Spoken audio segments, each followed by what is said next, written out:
طاسيم.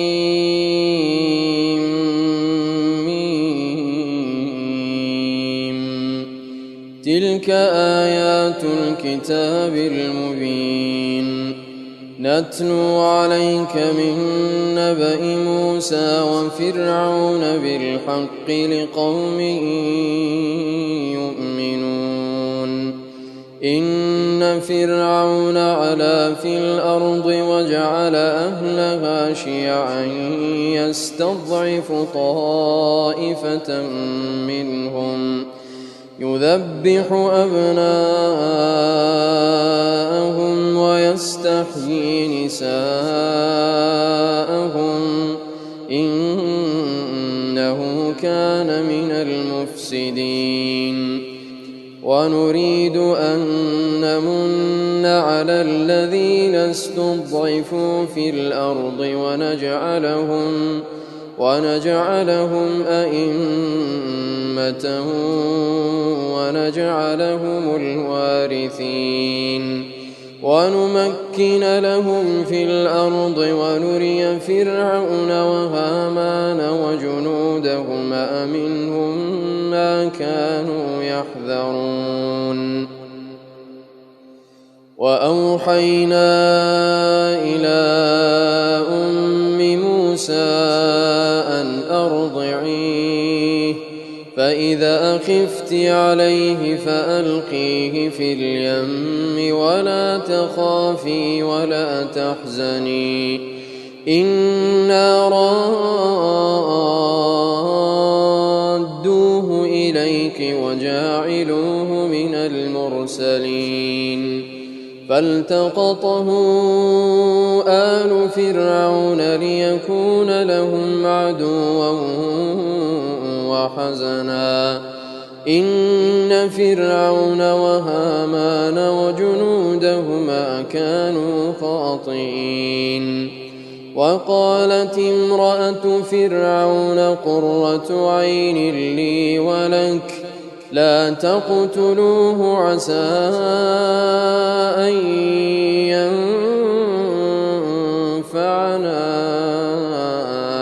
أو نتخذه ولدا وهم لا يشعرون.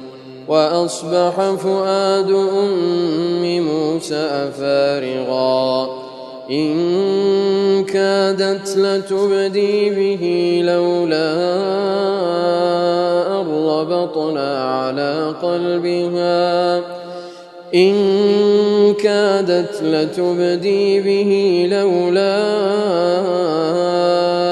ربطنا على قلبها لتكون من المؤمنين.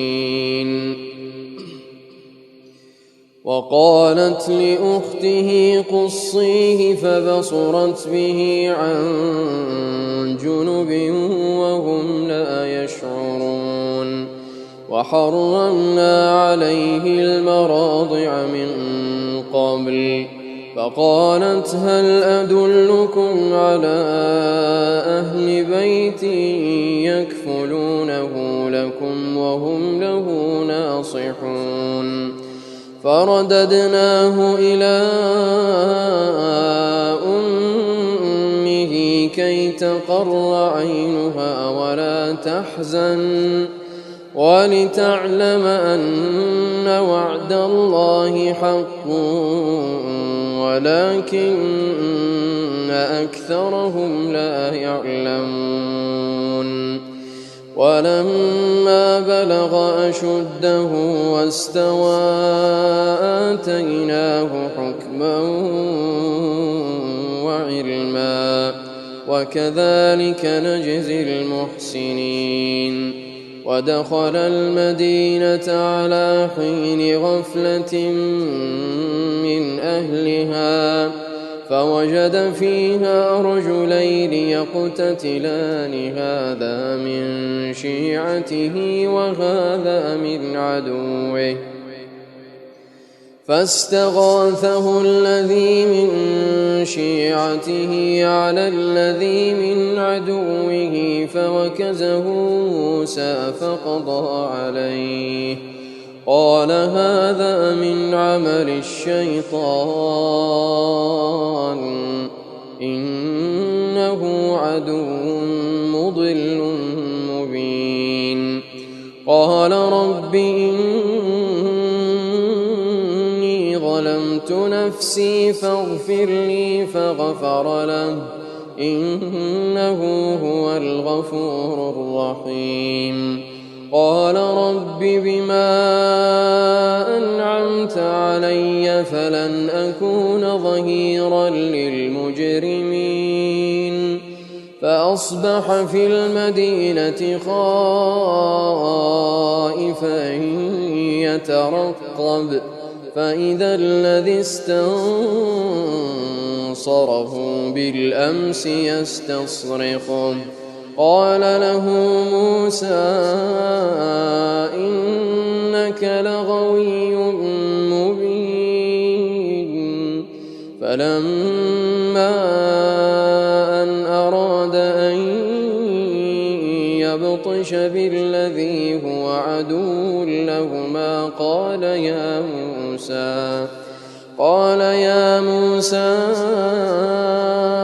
أتريد أن تقتلني كما قتلت نفسا بالأمس إن تريد إلا أن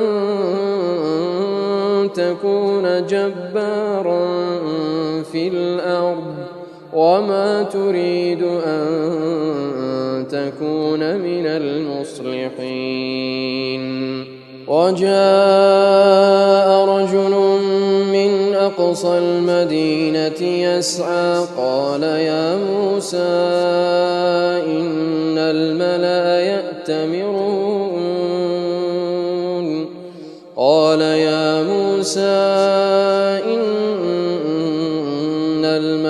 يأتمرون بك ليقتلوك فاخرج إني لك من الناصحين فخرج منها خائفا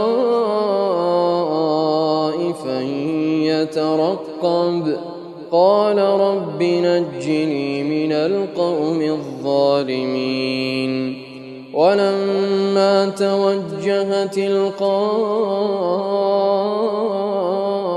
مدين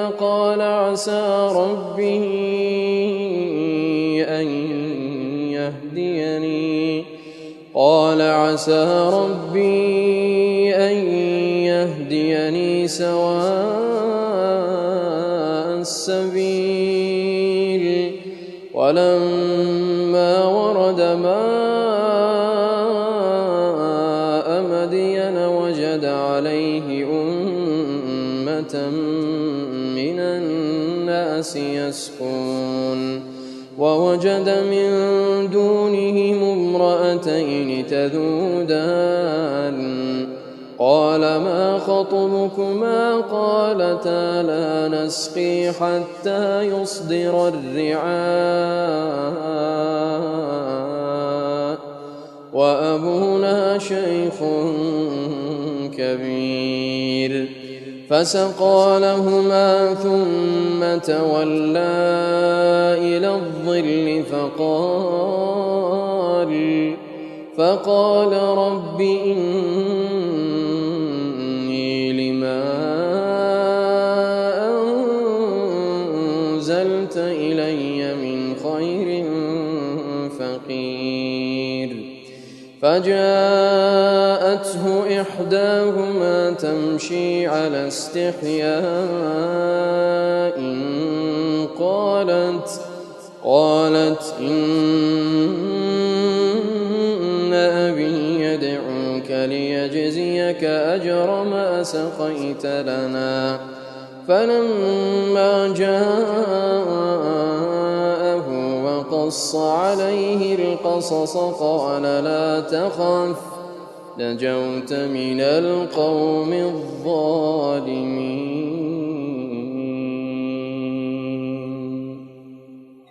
قالت إحداهما يا أبت استأجره إن إن خير من استأجرت القوي الأمين. قال إني أريد أن أنكحك إحدى ابنتي هاتين على أن تأجرني 8 حجاج، فإن أتممت 10 فمن عندك، وما أريد أن أشق عليك، ستجدني إن شاء الله من الصالحين. قال ذلك بيني وبينك أيما الأجلين قضيت فلا عدوان علي، والله على ما نقول وكيل. فلما قضى موسى الأجل وسار بأهله آنس من جانب الطور نارا، قال لأهلهم كثوا إني آنست نارا لعلي آتيكم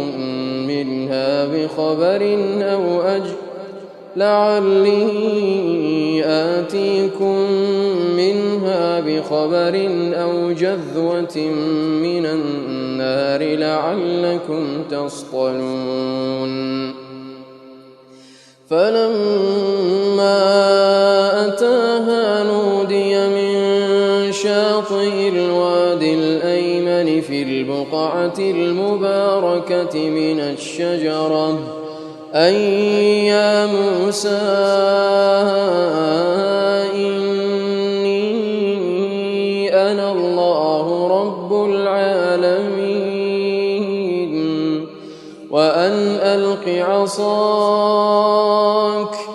فلما رآها تهتز كأنها جان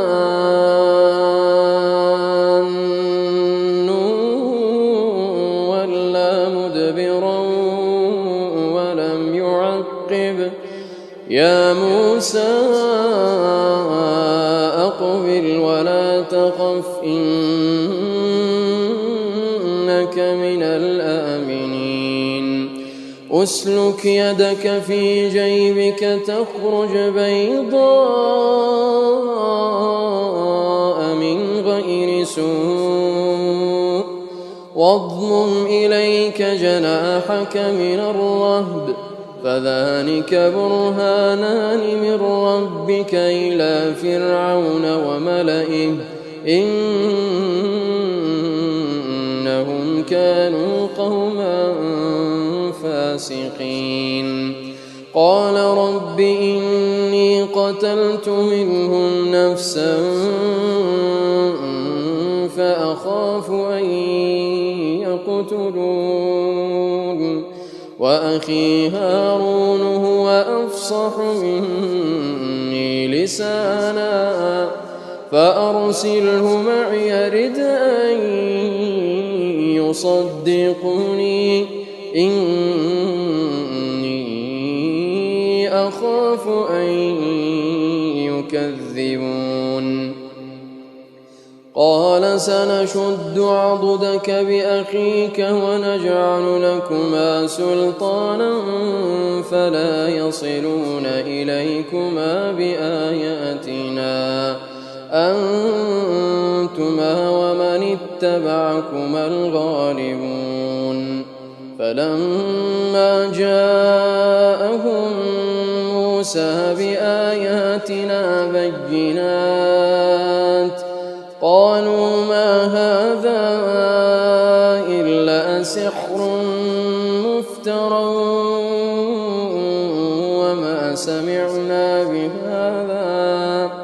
وما سمعنا بهذا في آبائنا الأولين. وقال موسى ربي أعلم بمن جاء بالهدى ومن تكون له عاقبة الدار إنه لا يفلح الظالمون. وقال فرعون يا أيها الملأ ما علمت لكم من إله غيري فأوقد لي يا هامان على الطين فاجعل لي صرحا لعلي أطلع إلى إله موسى وإني لأظنه من الكاذبين. واستكبر هو وجنوده في الأرض بغير الحق وظنوا أنهم إلينا لا يرجعون فأخذناه وجنوده فنبذناهم في اليم فانظر كيف كان عاقبة الظالمين. وجعلناهم أئمة يدعون إلى النار ويوم القيامة لا ينصرون. وأتبعناهم في هذه الدنيا لعنة ويوم القيامة هم من المقبوحين. ولقد آتينا موسى الكتاب من بعد ما أهلكنا القرون الأولى بصائر للناس وهدى ورحمة لعلهم يتذكرون. وما كنت بجانب الغربي إذ قضينا إلى موسى الأمر وما كنت من الشاهدين ولكننا أنشأنا قرونا فتطاول عليهم العمر وما كنت ثاويا في أهل مدين تتلو عليهم آياتنا ولكننا كنا مرسلين. وما كنت بجانب الطور إذ نادينا ولكن رحمة من ربك لتنذر قوما ما أتاهم من نذير من قبلك لعلهم يتذكرون. ولولا أن تصيبهم مصيبة بما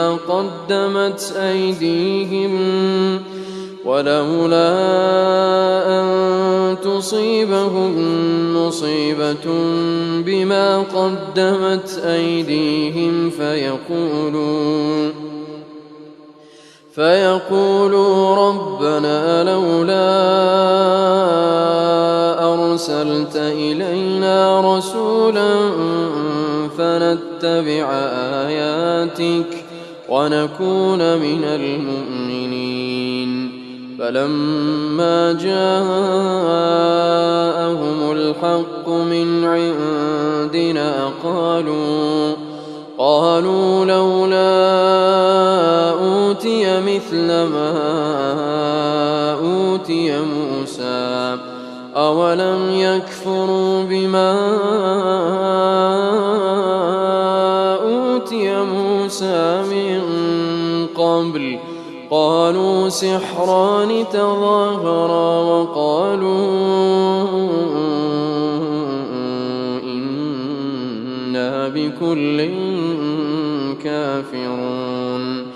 قل فأتوا بكتاب من عند الله هو أهدى منهما أتبعه إن كنتم صادقين فإن لم يستجيبوا لك فاعلم أنما يتبعون أهواءهم ومن أضل ممن اتبع هواه بغير هدى من الله إن الله لا يهدي القوم الظالمين ولقد وصلنا لهم القول لعلهم يتذكرون الذين آتيناهم الكتاب من قبله هم به يؤمنون وإذا يتلى عليهم قالوا آمنا به إنه الحق من ربنا إنا كنا من قبله مسلمين أولئك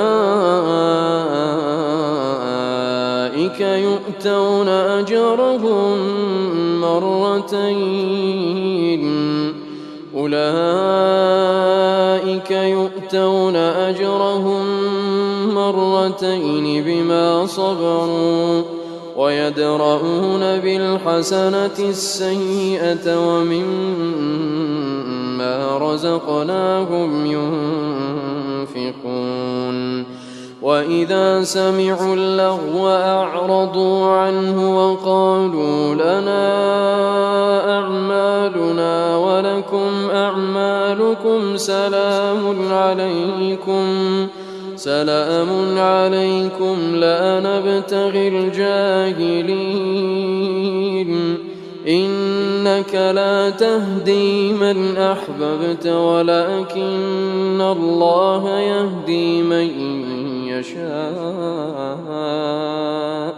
وهو أعلم بالمهتدين وقالوا إن نتبع الهدى معك نتخطف من أرضنا أولم نمكن لهم حرما آمنا يجبى إليه ثمرات كل شيء رزقا من لدنا ولكن أكثرهم لا يعلمون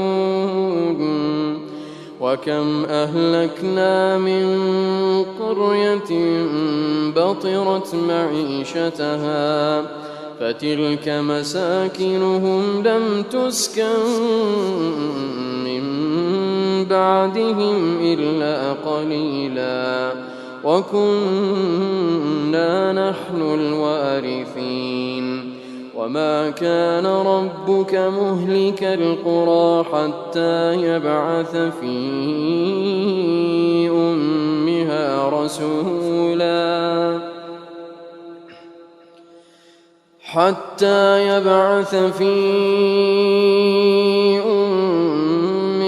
رسولا يتلو عليهم آياتنا وما كنا مهلك القرى إلا وأهلها ظالمون وما أوتيتم من شيء فمتاع الحياة الدنيا وزينتها وما عند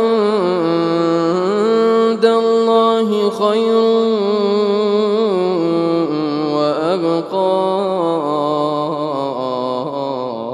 أفلا تعقلون أفمن وعدناه وعدا حسنا فهو لاقيه كمن متعناه متاع الحياة الدنيا ثم هو يوم القيامة من المحضرين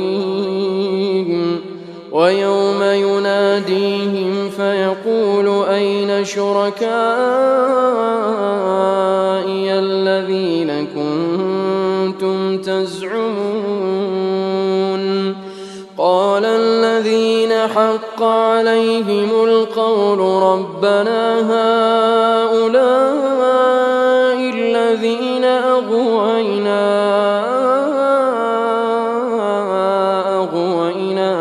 كما غوينا تبرأنا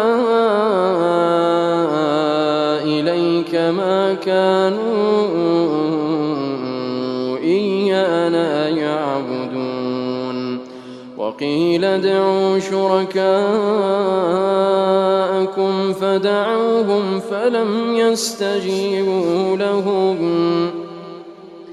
فلم يستجيبوا لهم ورأوا العذاب لو أنهم كانوا يهتدون ويوم يناديهم فيقول ماذا أجبتم المرسلين فعميت عليهم الأنباء يومئذ فهم لا يتساءلون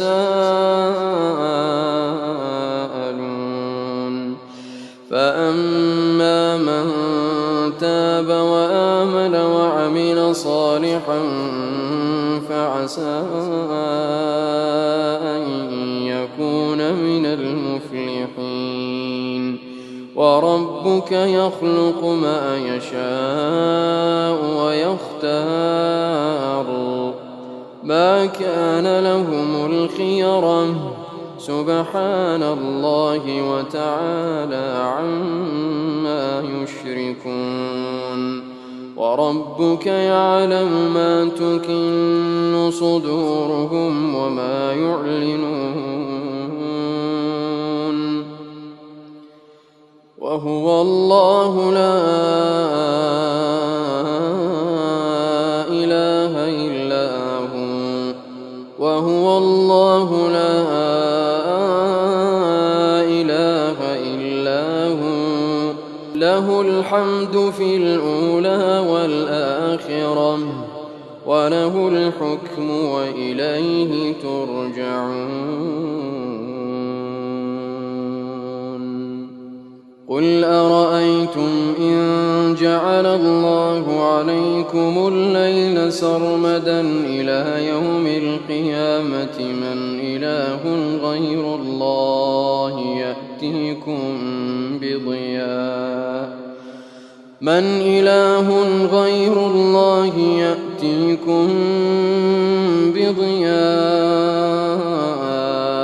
أفلا تسمعون قل أرأيتم إن جعل الله عليكم النهار سرمدا إلى يوم القيامة من إله غير الله يأتيكم بليل تسكنون فيه أفلا تبصرون ومن رحمته جعل لكم الليل والنهار لتسكنوا فيه ولتبتغوا من فضله ولعلكم تشكرون ويوم يناديهم فيقول أين شركائي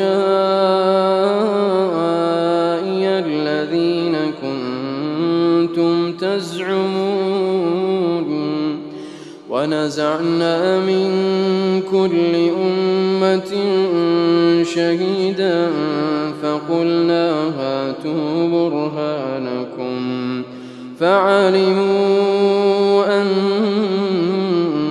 الحق لله وضل عنهم ما كانوا يفترون. إن قارون كان من قوم موسى فبغى عليهم وآتيناه من الكنوز ما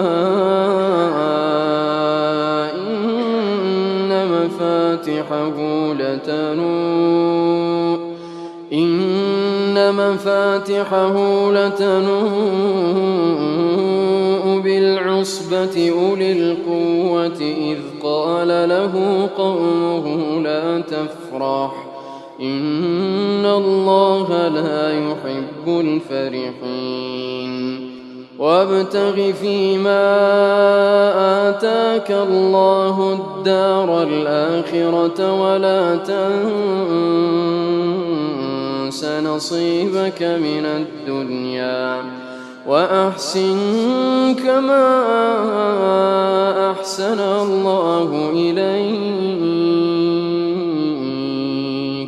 ولا تبغ الفساد في الأرض إن الله لا يحب المفسدين. قال إنما أوتيته على علم عندي أولم يعلم أن الله قد أهلك من قبله من القرون من هو أشد منه قوة وأكثر جمعا ولا يسأل عن ذنوبهم المجرمون. فخرج على قومه في زينته قال الذين يريدون الحياة الدنيا يا ليت لنا مثل ما أوتي قارون إنه لذو حظ عظيم. وقال الذين أوتوا العلم ويلكم ثواب الله خير لمن آمن وعمل صالحا ولا يلقاها إلا الصابرون. فخسفنا به وبداره الأرض فما كان له من فئة ينصرونه من دون الله وما كان من المنتصرين. وأصبح الذين تمنوا مكانه بالأمس يقولون ويك أن الله يبسط الرزق لمن يشاء من عباده ويقدر لولا أن الله علينا لخسف بنا ويكأنه لا يفلح الكافرون. تلك الدار الآخرة نجعلها للذين لا يريدون علوا في الأرض ولا فسادا والعاقبة للمتقين. من جاء بالحسنة فله خير منها ومن جاء بالسيئة فلا يجزى الذين عملوا السيئات إلا ما كانوا يعملون. إن الذي فرض عليك القرآن لرادك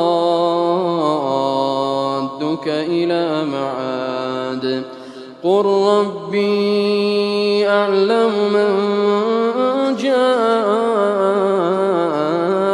بالهدى ومن هو في ضلال مبين. وما كنت ترجو أن يلقى إليك ربك الكتاب إلا رحمة من ربك فلا تكونن ظهيرا للكافرين ولا يصدنك عن آيات الله بعد إذ أنزلت إليك وادع إلى ربك ولا تكونن من المشركين ولا تدع مع الله إلها آخر لا إله إلا هو كل شيء هالك إلا وجهه له الحكم وإليه ترجعون.